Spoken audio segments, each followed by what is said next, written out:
Rajshahi board 2026 এবার যারা SSC পরীক্ষা দিছো তারা একটু যদি পড়াশোনা করে যাও তাহলে এই প্রশ্নটাতে তোমরা আসলে প্রথম অপশনটা এবং 3 নম্বর অপশনটা যে 100% ঠিক এটা তোমরা জানতা, বাট দ্বিতীয় অপশনটা ঠিক না ভুল এটা না জানা পর্যন্ত আসলে অ্যান্সার করা সম্ভব না। এবং এই জায়গাতে গিয়ে কবি আসলে নীরব হয়ে যায় এবং তারা আসলে অনেকক্ষণ ধরে খাতায় আঁকিবুকি করতে থাকে যেটা আসলে কেমনে সলভ করে। বাট একটু যদি বুদ্ধি খাটাইতে তাহলে আসলে এই সব জিনিসপত্র কোনো ব্যাপার ছিল না। কেন ব্যাপার ছিল না খেয়াল করে দেখো, প্রথম এবং তৃতীয় তো ঠিক, এটা তো মোটামুটি আমরা জানি, কারণ বিসিডি যদি হচ্ছে ক্রমিক হয় তাহলে অবশ্যই মাঝখানেরটার স্কয়ার ইকুয়াল টু দুই সাইডেরটা গুণফল। আর এখানে তো তাকাইলেই বোঝা যাচ্ছে এটা হচ্ছে ভাইয়া basically a by B plus one equal to হচ্ছে B by C plus one. So আসলে ওয়ান আর ওয়ান কোনো ব্যাপার না, এটা একটা ঘ্যাচাং। এই যে a by B equal to B by C, কারণ এরা তো বলেই দিছে ক্রমিক সমানুপাতি। তো আমি 1 এবং 3 নম্বর অপশন নিয়ে খুব বেশি কথা বলতে চাই না, আমি বলতে চাই যে আসলে এই জিনিসটা আসলে ঠিক না ভুল এটা আমার জানাটা ফরজ হয়ে গেছে।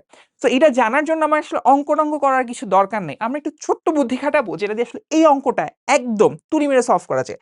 আইডিয়াটা হচ্ছে যেহেতু তোমাকে বলেই দিছে যে এ বি সি ডি এটা আসলে ক্রমিক সমানুপাতি, তাহলে আমরা এ বি সি ডির কিছু মান ধরে নিব। মানগুলো তুমি চাইলে মনে মনেও ধরতে পারো, তোমার সুবিধার্থে আমি লিখে দিচ্ছি। ধরো এর মান ধরলা 2, আর ক্রমিক একই গুণ করে হবে, তাহলে ধরো 3 গুণ করে হচ্ছে, তাহলে 3 2 6, 3 6 18, 18কে 3 দিয়ে গুণ করলে কত হয়, 18 গুণন 3 হচ্ছে 3 24 4, হাতে থাকে হচ্ছে আমার 2, 3 কে 3 5 54, দ্যাটস ইট। সো এই জিনিসটা এখন আমরা আসলে অপশন টেস্ট করি C by A equal to এত কিনা। আচ্ছা খেয়াল করো সি বাই এ কি জিনিস, সি বাই এ কি জিনিস প্রথমে আসি। সি বাই এ মানে হচ্ছে সি এর মান হচ্ছে 18 আর এর মান হচ্ছে 2, 18 বাই 2 হচ্ছে আমার 9, তাহলে সি বাই এ হচ্ছে 9। আর ডান দিকে কি আছে, B square plus C square divide by A square plus B square. তুমি চাইলে খাতা কলমে করতে পারো, কোনো দরকার নেই সব ভৌতিক জিনিসপত্র তোমার খাতা কলমে করার। আসো এই জিনিসটা আমরা ক্যালকুলেটর করে ফেলি। বি স্কয়ার প্লাস সি, তাহলে বি এর মান কত ভাইয়া, বি এর মান হচ্ছে 6 এর স্কয়ার প্লাস সি এর স্কয়ার, সি এর স্কয়ার হচ্ছে 18 এর স্কয়ার ডিভাইডেড বাই হচ্ছে আমার এ স্কয়ার হচ্ছে ভাই 2 স্কয়ার প্লাস বি স্কয়ার মান কত, বি স্কয়ার মান হচ্ছে 6 এর স্কয়ার। এইটা করলেও দেখো 9 আসতেছে এবং আমরা সি বাই এর মানও কত পাইছি, সি বাই এর মানও আমরা 9 পাইছি। তার মানে এই জিনিসটা আসলে সত্য কথা, কোনো মিথ্যা কথা এখানে নাই, ডি হচ্ছে আমার অ্যান্সার। সো দেখো এই অঙ্কটা যদি তুমি পরীক্ষার হলে করতে যাও তোমার আসলে হাফ পেজ ধরে অঙ্কটা করতে হইতো, বাট ছোট্ট একটু টেকনিক, ছোট্ট একটু গুটিবাজি পুরো অঙ্কটাকে তোমার একদম পানির মতো সহজ করে ফেলছে।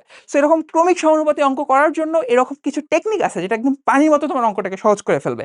বাট এইরকম টেকনিক তো তোমার আসলে জানা টানা দরকার নাই। তো তোমার আসলে এইসব কোর্স মাত্র 1000 টাকা দিয়ে এনরোল করার কোনো দরকার নেই, বুঝছো? এইসব কোর্সে আমরা আসলে ওই রকম টেকনিকগুলো নিয়ে কথা বলছি এবং সব থেকে অ্যাডভান্স যে উপায়ে আসলে পড়াইলে বাচ্চা কাচ্চাদেরকে আসলে বোঝানো যাবে ইংলিশ, বাংলা, ম্যাথ এবং আইসিটি অত্যন্ত যত্ন সহকারে, তো ডেফিনেটলি উইথ অনেক বেশি ইন্টারেস্টিং থিওরি, অনেক বেশি ইন্টারেস্টিং টপিক দিয়ে। সো তোমার তো আসলে পড়াশোনা করার দরকার নেই, সো তুমি এগুলোতে ভর্তি হইও না। হ্যাঁ তুমি জাস্ট রিলস দেখো, এই রিলসটাও যেভাবে দেখছো বাকিগুলোও দেখো।